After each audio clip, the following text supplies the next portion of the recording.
ზვიად ცეცხლაძის და ჯგუფურ ძალადობაში ბრალდებული კიდევ 7 დემონსტრანტის პროცესზე დაზარალებული სპეცრაზმელის დაკითხვა ხმაურის ფონზე მიმდინარეობს. პროტესტი გამოიწვია სპეცრაზმელის განცხადებამ, რომ არ უნახავს და არ სმენია სამართალდამცავების მხრიდან დაზარალებულ აქციის მონაწილეებზე და მხოლოდ პოლიციელები ნახა დაშავებული. ლაშა გელაშვილმა თქვა, რომ ფეხის დაზიანება 30 ნოემბერს აქციაზე მიიღო, თუმცა ვინესროლა ქვა ვერ დაინახა.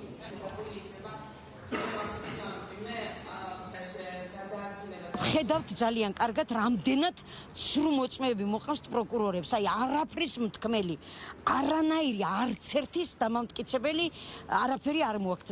რა 22 აგვისტომდე გადაიტანეს ეს პროცესები და ვნახოთ ერთი რა იქნება. მე ვფიქრობ, რომ ვიღაცას ალბათ მოძებნიან და მოიყვანენ, მაგრამ ყველაზე მნიშვნელოვანი იცი რა არის, აღარ მოდიან მოწმეები. ამ დრომდე ბრალდების ხარის არ აქვს წარმოდგენილი მტკიცებულებები, რომელიც დაადასტურებდა ზვიად ცეცხლაძის და მათი ამავე საქმეზე სხვა დანარჩენი ბრალდებულების მიერ დანაშაულის ჩადენას. რჩება რამდენიმე მოწმის გამოკითხვა, არაერთი მოწმის გამოკითხვა და ასევე ის ძირითადი ვიდეო მასალა, რომელიც Facebook გვერდით აფიონიდან იქნა აღებული, მისი გამოკვლევის შემდეგ მიგვაჩნია, რომ სასამართლოს შეექმნება წარმოდგენა შტაბის დილება, რომ ეს არ იყო ძალადობრივი მოწოდება, ეს იყო თავდაცვითი ხასიათის მოწოდება.